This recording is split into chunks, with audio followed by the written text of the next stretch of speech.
Hey, and welcome to St. Andrews State Park in Panama City, Florida. We're at a beach called the Jetters. I can see it in the background there.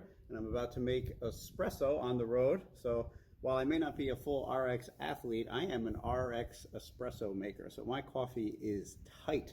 And I take a lot of pride in it, and it is excellent. I've yet to buy coffee anywhere from any fancy coffee house that even comes close to what I can make.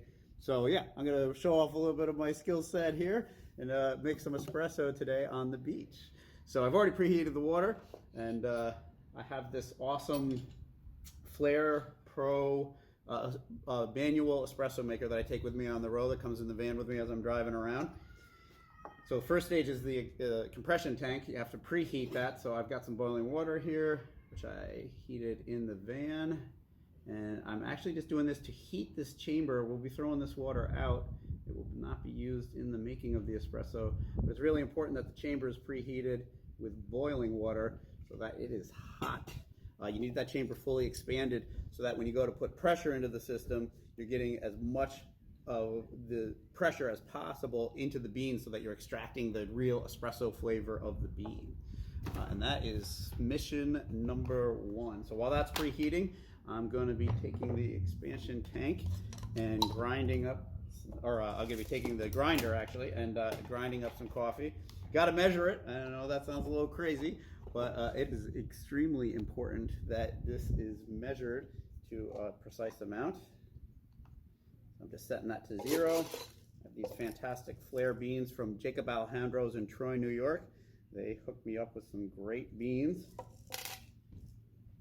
and I have been enjoying them. I'm almost out of them, so I'm going to have to go back to the Troy, New York area pretty soon just to pick those up. Putting in 16.5 grams of espresso beans. That seems to be the perfect number for this batch. And I have a Z-Presso grinder. It's the most expensive part of the whole process here. It's like a $300 grinder. But if you don't grind the beans correctly, the espresso doesn't come correct.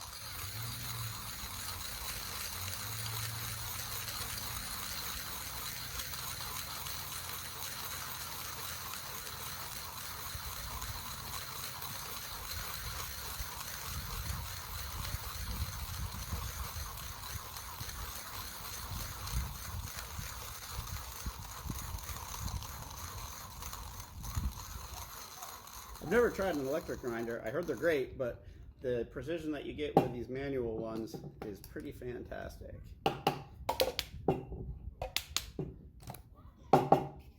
So our expansion tank is all set.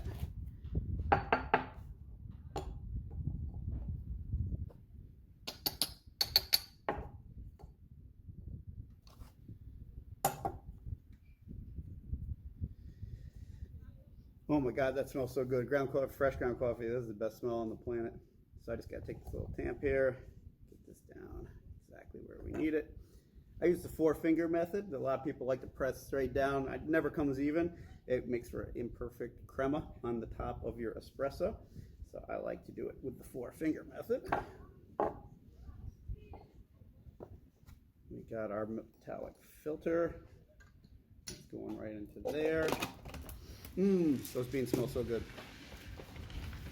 You're going to be making a flat white, but for the start in here, just to get the espresso in, we're going to be putting in that little guy. Dumping that water. Woo, that's hot. Add the expansion tank on. Fill it with now just warm water. It doesn't need to be boiling water when we go to this stage. This part, we just want the water to be hot, not boiling. Again, the chamber is already preheated.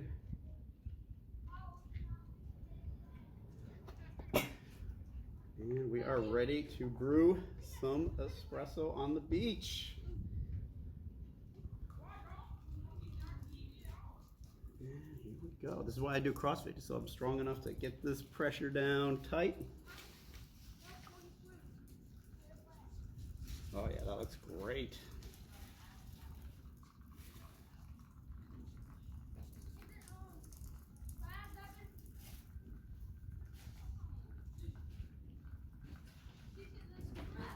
Oh my God, I wish you could smell this. It smells so good.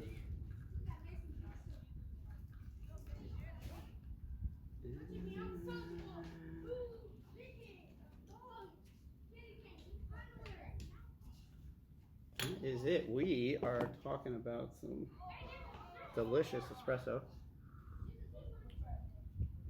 That's perfect. These beans from Jacob Alejandro's are fantastic. They're literally the best beans I've ever had. So, we have the espresso in this little shot glass, but what I really want is a flat white for today. So I will be pouring that in there. And adding in a full amount of water.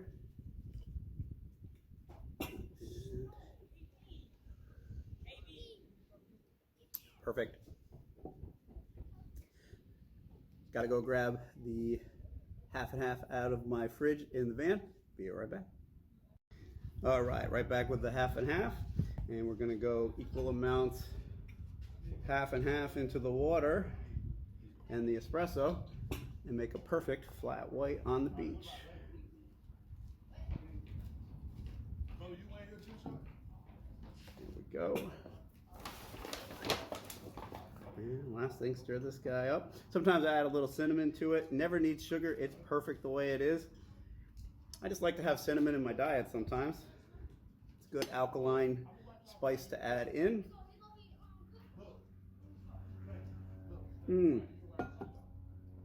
Oh, that is good. So, living the good life today at a state park on the beach on the Gulf of Mexico, making some espresso, ready to go to Emerald City CrossFit tomorrow, see how they are, get a good workout in. Have a great day. Goal accomplished. One of my primary goals in doing this Journey to RX, one is to learn about the CrossFit community. Two was to have awesome experiences, and making espresso on the beach, can't think of a better way to start a day than that.